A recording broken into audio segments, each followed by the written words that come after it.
आज हम बात करेंगे टर्की की अनका 3 यूएवी के बारे में।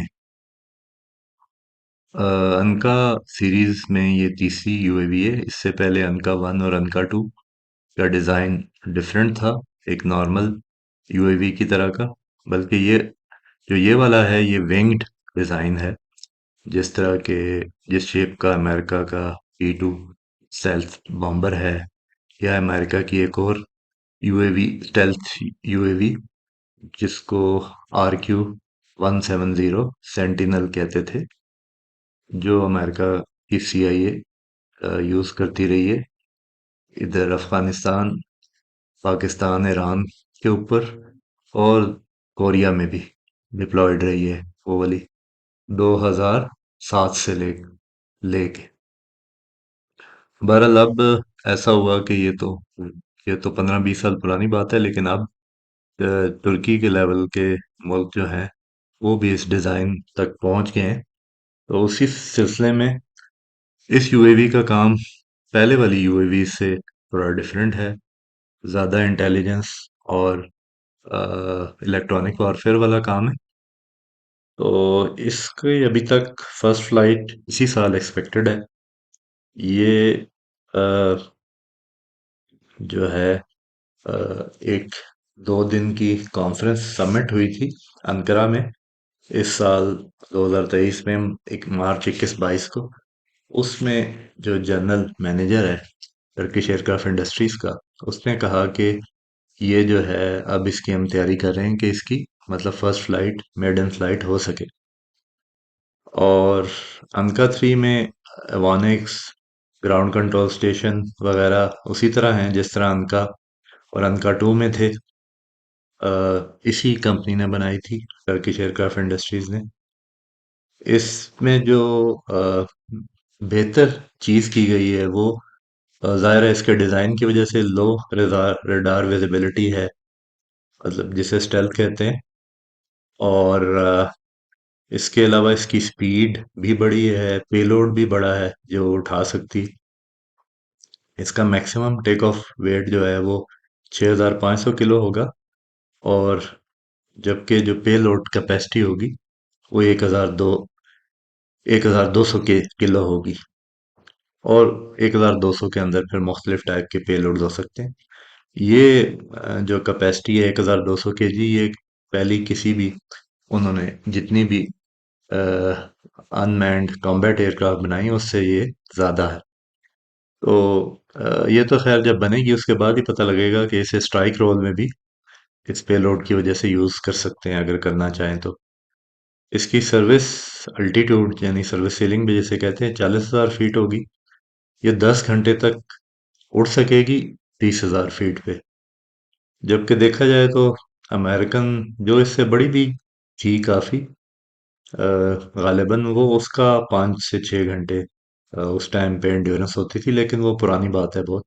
अच्छा, इसकी जो स्पीड है वो मैक 0.42, यानी कि तकरीबन हाफ मैक आवाज से आधी रफ्तार पे ये 30,000 फीट पे उड़ सकेगी।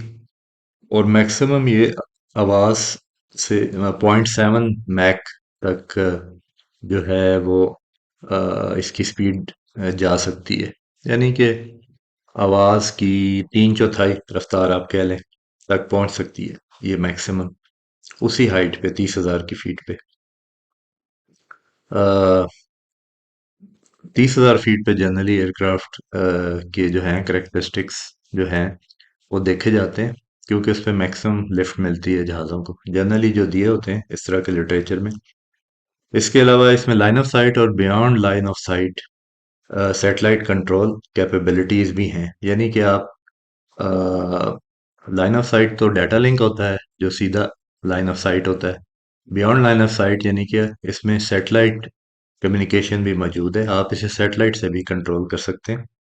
उससे रेंज जाहिर है बहुत ज़्यादा बढ़ जाती है। इसके जो काम है उसमें वही ट्रेडिशनल किस्म के काम, SEAD destruction of enemy, suppression और destruction of enemy air defences, intelligence, reconnaissance, observation, electronic warfare, इसकी इंटरनल वेपन स्टेशन भी हैं, जाहिर है इंटरनल होंगे तो उसकी स्टेल्थ कुछ हद तक कायम रहेगा। एक्सटर्नल में फिर स्टेल्थ इतना अच्छा काम नहीं करता।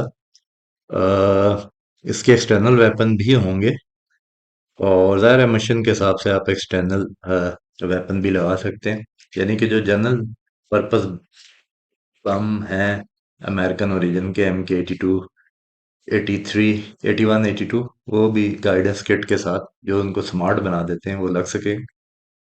यहाँ पे इनका नाम तैबर 81 लगता ये है कि टर्की के वर्जन है उन्हीं बमों के। गाइडेंस किट उन पे लगाने वाले टेबर 81 और टेबर 82। इसका वेट होगा टोटल 7 टन, 7,000 किलो यानी कि। और इसके साथ जो इंजन है वो AI 322 या इसके बराबर का कोई इंजन होगा। ये AI most probably Ukrainian origin का ओरिजिन कंपनी है जिसका ये इंजन होगा। क्योंकि पहले भी टर्की यूक्रेनियन इंजन अपनी अकेंजी अकेंजी में भी इसका यूक्रेनियन इंजन ही है। लेकिन साथ बड़ी तेजी से टर्किश कंपनियां अपने इंजन पे भी काम कर रही हैं, और मुझे उम्मीद है कि चंद ही सालों में UAV से लेके फाइटर जेट तक टर्की में इंजन बनेंगे। क्योंकि टर्की ने पिछले 20 सालों में, जबकि 80% वो इंपोर्ट करता था वेपन्स, पिछले 20 सालों बाद अब ये सिचुएशन है कि 80% वो खुद बना रहा है हथियार जो है अपने मुल्क के अंदर। तो ये फिर रिफ्लेक्ट हो रहा है इन नए डिजाइन्स में भी कि खुद डिजाइन करना पूरे एयरक्राफ्ट को, और अब इंजन तक भी पहुंच रहे हैं, तो ये खुद बजाते खुद बहुत बड़ी बात होती। तो आप इसलिए मुझे उम्मीद है फ्यूचर में देखेंगे और भी बहुत से ऐसे डिजाइन टर्किश ओरिजिन के अ, इस इंडस्ट्री में, हथियारों की इंडस्ट्रीज में। ये जो डिजाइन है विंग डिजाइन, आखिर में मैं इसका थोड़ा सा हिस्टोरिकल प्रोस्पेक्टिव दे दूं। बाकी आप सर्च गूगल से भी लगा सकते हैं। इस तरह का डिजाइन जब रडार दूसरी जंग अजीम में यूके में रडार स्टार्ट हुआ, जिससे वो जर्मन प्यारे डिटेक्ट करते थे, तो जर्मन साइंटिस्ट ने सबसे पहले इस शेप का एक जहाज बनाया, जो मोस्टली उसका स्ट्रक्चर जो है वो लकड़ी टाइप का स्ट्रक्चर था। उस पे आपको काफी वीडियोस मिल जाएंगी, यूट्यूब पे भी मिल जाएंगी। ये जर्मन इस शेप का जो एक उनने फाइटर बनाया था, उसके साथ दो 30 mm की गन्स भी थी। यानी कि कैनन कहते हैं 30 mm पे, क्योंकि वो गोला 30 mm पे फटना भी शुरू हो जाता है जाके, जो अमेरिकन बॉम्बर को बेसिकली इंटरसेप्ट करने के लिए जहाज था। तो ये जर्मन डिजाइन था दूसरी जंग अजीम के एंड में, और जिसकी एक प्रोटोटाइप भी उड़ी थी और फिर क्रैश हो गई थी बाद में। उसके बाद अमेरिकन उसको तोड़ के उसके हिस्से लेके अपने मुल्क में और उसको स्टडी किया। उसके बाद ये अ, जो मशहूर कंपनी है लॉकहीड मार्टिन की, स्कंक वर्क्स, जो इस तरह के जहाज बनाती है, वो उसके बाद बनाते रहे मुख्तलिफ किस्म के डिज़ाइन, जो फाइनली जाके B2 पे ख़त्म हुआ।